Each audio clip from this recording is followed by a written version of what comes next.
जय बोल सद्गुरु ज्ञानानंद मूर्ति की जय।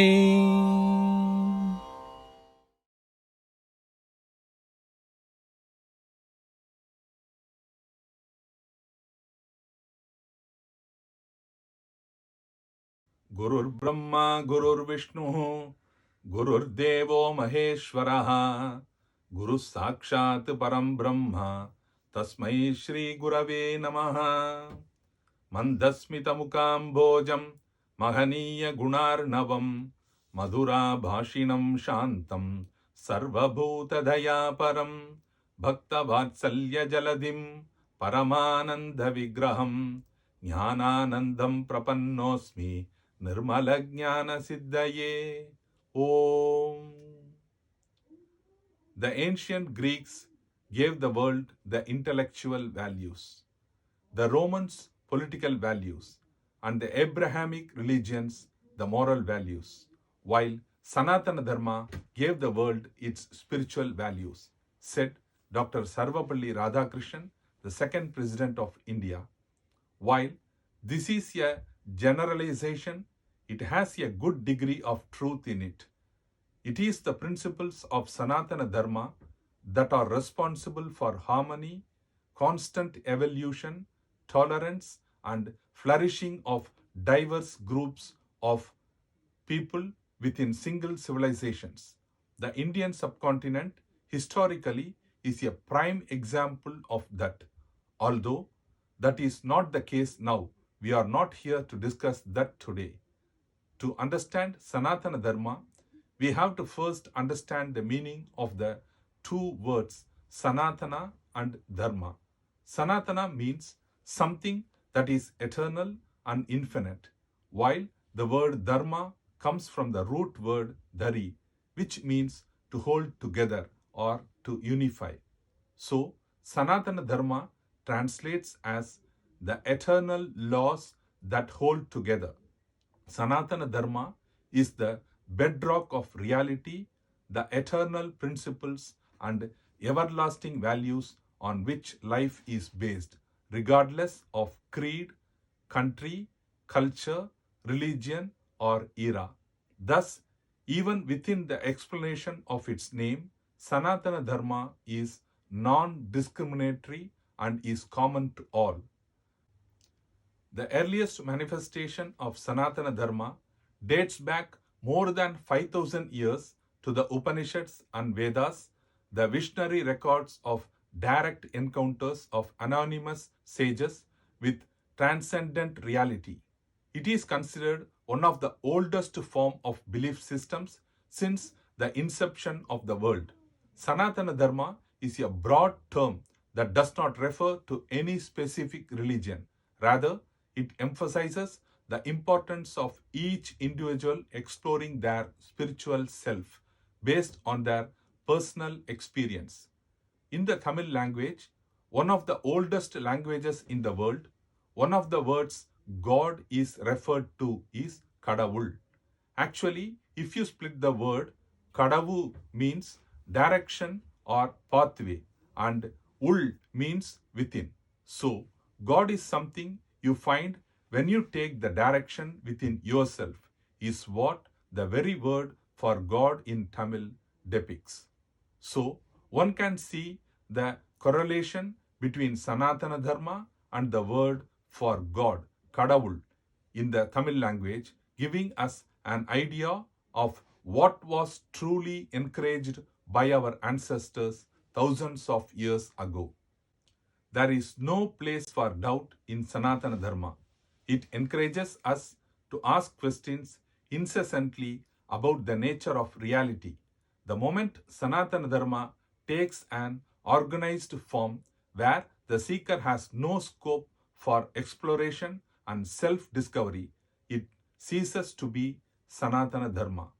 The goal of Sanatana Dharma in a nutshell is life has only one ultimate purpose: to know the nature of reality and become united with it here and now.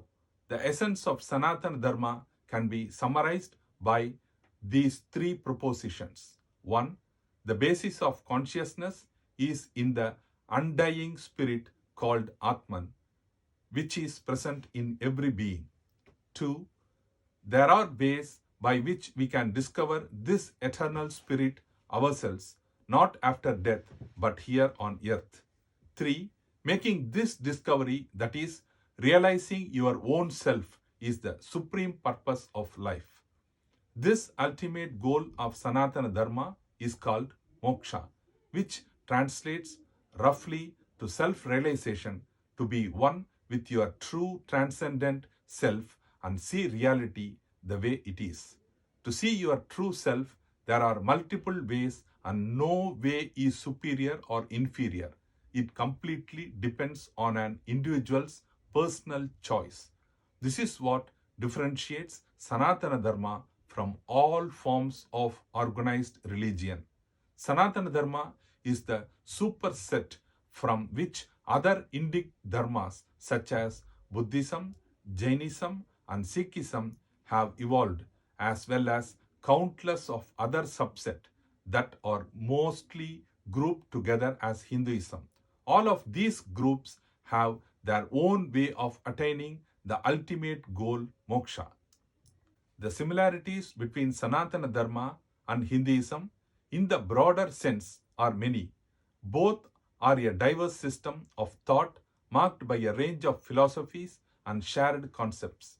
Prominent themes include the four Purusharthas, the proper goals or aims of human life, namely dharma, duties or laws that hold together, artha, work, kama, patience, and moksha, liberation, as well as karma, action and consequence, and samsara, cycle of death and rebirth. The eternal duties such as honesty, refraining from injuring living beings, ahimsa, patience, forbearance, self restraint, virtue, and compassion are also common between Sanatana Dharma and Hinduism. The term Hindu does not appear in ancient texts such as the Vedas, Upanishads, and Puranas. Persians coined the term to refer to people who live along the Sindhu River. Essentially, Hindu refers to people who live in a specific geographical near the Sindhu River. Their geographical territory was earlier known as Aryavarta before the Persians gave Indians the name Hindu. When the Greek conqueror Alexander the Great invaded this part of the world, the Greeks used the term Hindu instead of Hindu to refer to the people who lived there. This Hindu was later renamed India, and the people became known as Indians. In the early 1800s, people of India still generally did not define themselves exclusively through their religious beliefs. Instead, identities were largely segmented based on locality, language, sect, and occupation. But the British began to categorize communities strictly by religion, and thus Hinduism was formally born, engulfing the broader term Sanatana Dharma in the process. And with that, an organized religion was also born, encompassing human interpretations of Vedic texts and Upanishads, the encouragement of ritualistic practices, and the policy of classifying communities through unjust criteria in order to claim superiority or label others as inferior. It is these human interpretations that have today bred disharmony, discrimination, misconceptions, and distrust amongst many towards the practice of Hinduism itself. It is a sad fact that today many Hindus are becoming intolerant of people from other religions. This is against the fabric and the ethos of Sanatana Dharma. Here, I want to appeal to all such people, and by extension to people of all faiths and religions, that the basis of life is love and not hate. It is peace and not war. It is harmony and not separateness. And that is the only eternal law. Anything that breeds hatred amongst us or distinguishes us from other humans violates the principles of Sanatana Dharma, which teaches us a single lesson in essence. Life is an indivisible whole. All we need to practice throughout our lives is the eternal law of love, harmony, and peace.